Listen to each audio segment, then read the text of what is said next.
महाराज जी, आज तक हमने कभी मदिरा आदि का सेवन नहीं किया और अपने मन को संतुलित रखा है जब भी किसी दोस्त या ऑफिस दोस्त ने हमें मजबूर किया है। परंतु जब हम अपने रिश्तेदारों ये सब के कारण हमें जड़ बुद्धि और पिछड़ी सोच का कहते हैं, तो इस स्थिति में मन को संभालने के लिए किसने महाराज जी क्या प्रश्न करें? किया? नहीं, आप गलत आचरण न करें तो आपको जड़ बुद्धि का कहा जाएगा क्या? तो मुझे लगता है उल्टा है। जड़ बुद्धि वो लोग हैं जो ऐसा करते हैं, विवेकवान वो हैं जो नहीं करते हैं। आखिरकार कहीं ना कहीं सत्य का आदर तो होता ही बच्चा। भले कोई प्रमादवश तुम्हें गलत कह दे, लेकिन उनके भी हृदय में आदर होता है। अगर सत्य जड़ बुद्धि होता है तो हमारे पास एकांतिक में प्रश्न उत्तर करने कोई आए ही ना। जड़ बुद्धि से क्या बात करें? तो इसलिए हमें लगता है कि कोई हमें मूर्ख कहे या जड़ बुद्धि कहे या पुरानी रीति का कहे। देखो, कुछ लोगों का भाव ये होता है कि अगर हम अंडा नहीं खाएंगे, मांस नहीं खाएंगे तो स्वस्थ नहीं रहेंगे। अगर हम प्रसन्न हैं, सात्विक आहार है और सुंदर विचार है तो हमारा तन भी स्वस्थ रहेगा और मन भी स्वस्थ रहेगा। आप अच्छा दूर से देख के बताओ, क्या हम आपको लगते हैं किडनी फेलियर है? आप विचार करके देखो। क्यों? क्योंकि हम हर समय प्रसन्न रहते हैं।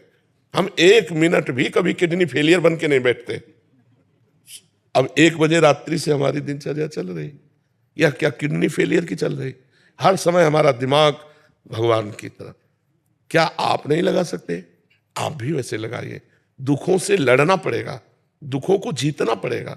ये संसार दुखालयम है, संघर्ष करना पड़ेगा। संघर्ष हमारा जीवन है, तो हम ऐसे आनंदमय बने। ये हम इसलिए उदाहरण दे देते हैं अहंकार पुष्टता के लिए नहीं, कि जिनको लगता है मंडा खा करके, मांस खा करके बलवान बनेंगे। ब्रह्मचर्य, पवित्र आहार, तो संकल्प बल और शरीर बल दोनों बल पुष्ट होता है।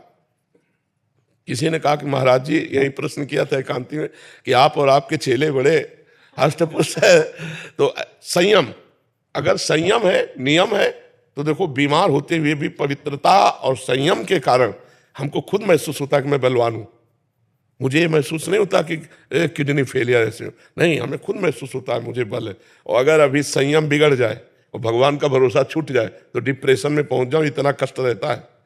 तो हम ये कह रहे हैं कि अगर हमको कोई मूर्ख कहे, जड़ कहे, और हम सही ढंग से चल रहे तो हमें हिलना नहीं चाहिए, हमें अपने मार्ग से हटना नहीं चाहिए, हमें बलवान होना चाहिए। और बहुत सुंदर जीवन जाएगा यदि आप ऐसे चलोगे। शराब पीने वाला, मांस खाने वाला, व्यभिचार करने वाला आज भले स्वस्थ दिखाई दे रहा है, लेकिन कल दुर्गति को प्राप्त होगा। आप आज भले दुखी हो, लेकिन कल आप सदगति को प्राप्त होंगे, कल आप अच्छा जीवन व्यतीत करेंगे। इसलिए हमको अच्छे आचरणों में दृढ़ रहना चाहिए। सामने वाला निंदा करे तो भी, अगर सामने वाला निंदा कर रहा हो मैं गलत हूं तो सुधार करना चाहिए, बुरा नहीं मानना चाहिए। सामने वाला निंदा कर रहा हो मैं गलत नहीं हूं, तब तो मुस्कुराना चाहिए। फिर शोक नहीं करना चाहिए कि वो कहे जड़ बुद्धि, तो अपने को विद्वान दिखाने के लिए हम शराब पी लें, हम मांस खा लें। ऐसे गंदे आचरण नहीं करना चाहिए। काफी बच्चे तो महाराज जी इसी उसमें आ जाते हैं, दबाव में आके भी गलत आचरण करने लगते हैं। गलत है, गलत है। वो बच्चे कम बुद्धि वाले हैं। प्रवीण बुद्धि अपने जीवन को गंदा न कर। अधिकांश वैसे स्तर के हो गए ना महाराज जी। देखो, शराब जो है, एक तो शास्त्र निषिद्ध है, शास्त्र रोकता है, और दूसरी बात उसमें लाभ क्या है? प्राय हमने शराबी जनों को अपने धर्म से च्युत होते देखा है। जब आप शराब के नशे में होगे तो आपका बर्ताव ठीक नहीं होगा, आपके आचरण ठीक नहीं होंगे, आपका चरित्र पवित्र नहीं होगा। और नालियों में तो पड़े आप देखते ही, नालियों में पड़े आप देखो ना, नालियों में पड़े दिखाई देते। पैसा गया, स्वास्थ्य गया, इज्जत गई। भला ऐसा क्यों? जब हमारे शास्त्र रोकते हैं तो शराब नहीं पीना चाहिए, और जब तक ब्याह ना हो तब तक ब्रह्मचर्य से रहो। ब्याह हो जाए तो एक पत्नी व्रत धारण करो। ये जो चला है ना गर्लफ्रेंड बॉयफ्रेंड, ये बहुत नरक है, बहुत अपवित्र जीवन, पूरी गृहस्थी को चौपट कर देने वाला जीवन है। मान लो जो बच्चा 2-4 बच्चों से संबंध रखते हैं, वो कभी ब्याह करके एक में टिक पाएंगे क्या?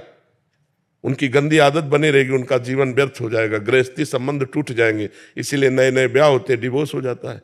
ये कोई जीवन है?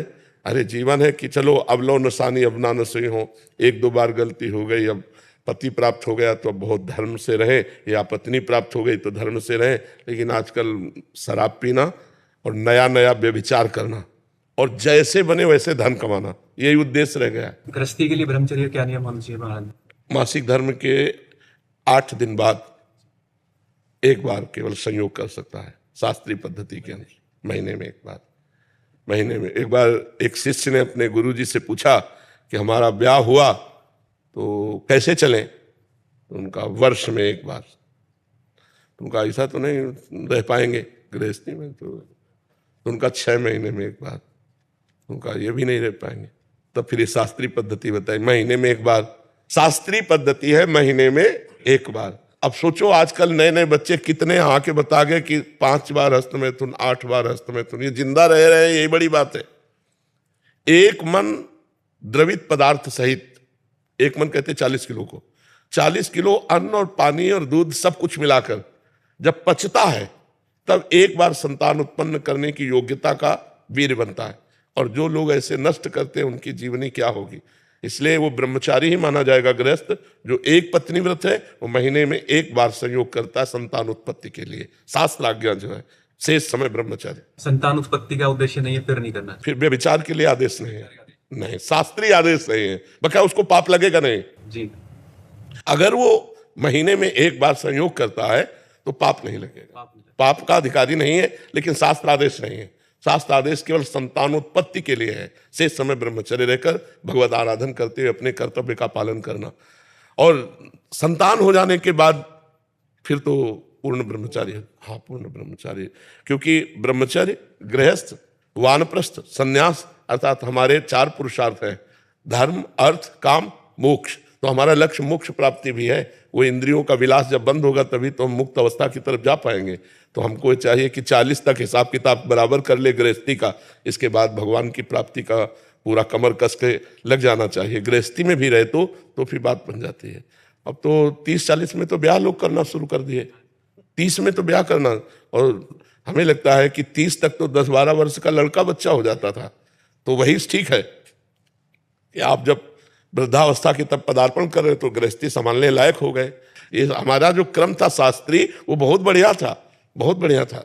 उससे बहुत मर्यादा। अब जैसे लड़के और लड़कियां नई अवस्था को प्राप्त हुई, उनका ब्याह हो गया तो उनको मिल गया जीवन साथी, तो इसलिए भटकना, व्यभिचार करना ये हो नहीं पाया जीवन में। और वो आजीवन अपने पति को भगवान मानकर निर्वाह किए या अपनी पत्नी को प्राण मानकर निर्वाह किए। अब क्या हो रहा है, ये जो बॉयफ्रेंड ब्रेकअप,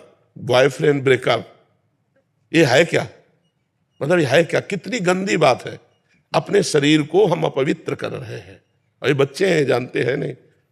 खुले लिव इन रिलेशन क्या है, खुले में देखो लिव इन रिलेशन क्या है, व्यभिचार, खुला व्यभिचार। ये हमारा धर्म तो नहीं है, भारत देश का धर्म नहीं, भारत देश के शास्त्रों का नहीं। भारत देश में तो एक बार हाथ पकड़ा, पाणी ग्रहण, आजीवन निर्वाह किया। और कितना सुंदर है। कम से कम आप ये तो कह सकते हो मेरा लड़का है।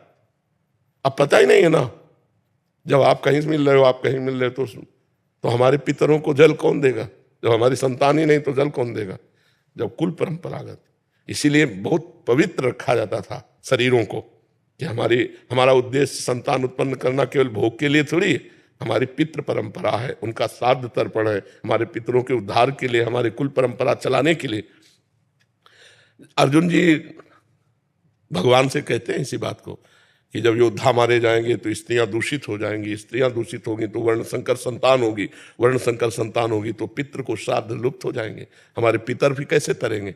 अब ये सब कोई बातें मानना चाहिए तो भगवान की कृपा को कि आप लोग कृपा करके सुन रहे संत बातें। नहीं, कौन टीवी देखे, गंदी बातें देखे, मनमानी आचरण किए, साधु समाज या शास्त्र सम्मत बात सुनना ही लोगों को पसंद नहीं। ये तो भगवान की कृपा है कि इस समय लोग सुनना चालू कर दिए कि चलो सुन रहे हैं और मान भी रहे, हमें लगता है मान भी रहे, सुधर भी रहे। इसलिए हम बड़ा एहसान मानते हैं अपने देशवासियों का कि हमारी बात सुन रहे हैं, मान रहे हैं, हमारे ऊपर एहसान कर रहे हैं। हमारा जीवन धन्य हो रहा है कि आपका जीवन धन्य हो गया तो हमारा जीवन धन्य हो गया, हमारा बोलना सार्थक हो गया, हमारा बाबा जी बनना सार्थक हो गया। महाराज जी रील के अंदर आप या बात हो, आप इसको कुछ दूसरा आता ही नहीं है तो देखें क्या दूसरा। रील में आप ही आते हो कह रहे हैं। हाँ, भगवान की इच्छा है, भगवान ने ऐसी कृपा कर दिए कि समाज को मंगल में बनाना चाहते हैं, इसलिए वो नहीं। कौन माने बच्चा साधु महात्माओं की बातें, तो कौन माने? आप बताओ, अपने बाप की तो कोई मानता नहीं, बाबा जी की कौन माने? ये तो भगवान की कृपा है कि लोग सुन रहे हैं और मान रहे हैं।